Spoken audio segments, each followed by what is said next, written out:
Hello friends, welcome to మన stock market channel. మనము fair value gap గురించి discuss చేశాము. దాని యొక్క బ్యాక్ టెస్టింగ్ చూస్తాము ఈరోజు 14th of July.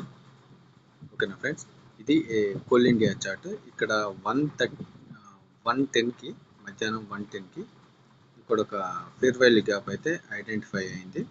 చూద్దాము అది ఎంత మేరకు మనకి ట్రేడ్కి అవకాశం ఇస్తుందో అని. ఇక్కడ హై మార్క్ చేసుకున్నాను. మళ్ళీ ఈ థర్డ్ క్యాండిల్ యొక్క అంటే ఇన్ఫ్యాక్ట్ ఈ థర్డ్ క్యాండిల్కి విక్ అనేది లేదు.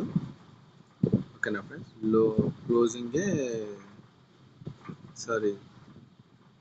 ఓపెనింగే దాని లో అని మనం అనుకోవాలి ఇక్కడ. ఓకేనా ఫ్రెండ్స్, ఇప్పుడు ఈ రెండింటి మధ్యలో వచ్చిన గ్యాపే ఫేర్ వాల్యూ గ్యాప్. కాకపోతే ఇమీడియట్గా కొన్ని క్యాండిల్స్ తర్వాత ఈ 5 minutes చార్ట్ మార్కెట్ అనేది కిందకు వచ్చి ఈ టోటల్గా ఈ ఫేర్ వాల్యూ గ్యాప్ని ఫిల్ చేసి మళ్ళీ అప్వర్డ్ డైరెక్షన్లోకి అయితే వెళ్ళింది. ఇప్పుడు ఇది ఇంకో స్టాక్లో చూద్దాము. ఓకే ఫ్రెండ్స్, ఇది హిందుస్థాన్ యూనిలివర్ చార్ట్. ఇక్కడ ఫేర్ వాల్యూ గ్యాప్కి ఏదైనా ఛాన్స్ ఉందో చూద్దాము. ఇక్కడ అట్ 10:05కి మనము ఇక్కడ ఒక గ్రీన్ క్యాండిల్ని మార్క్ చేసుకున్నాము.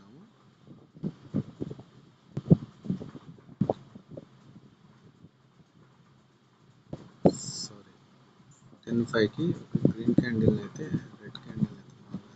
గ్రీన్ క్యాండిల్ హైని మార్క్ చేసుకున్నాము. అలాగే థర్డ్ గ్రీన్ క్యాండిల్ యొక్క లోని కూడా మార్క్ చేసుకున్నాము. ఇప్పుడు ఈ రెండు లైన్స్ మధ్యలో వచ్చిన గ్యాప్ని ఫేర్ వాల్యూ గ్యాప్ అంటారు. ఇక్కడ మనం చూసినట్టయితే కాసేపటి తర్వాత మార్కెట్ ఈ ఫేర్ వాల్యూ గ్యాప్ని ఫిల్ చేసి 2 times టెస్ట్ చేసి ఆ తర్వాత అప్వర్డ్ డైరెక్షన్ అయితే మనకి కనబడింది ఫ్రెండ్స్. ఓకేనా friends, that's all for today. ఇలాంటి ఇన్ఫర్మేటివ్ వీడియోస్ కోసం మన ఛానల్ని సబ్స్క్రైబ్ చేయండి ఫ్రెండ్స్.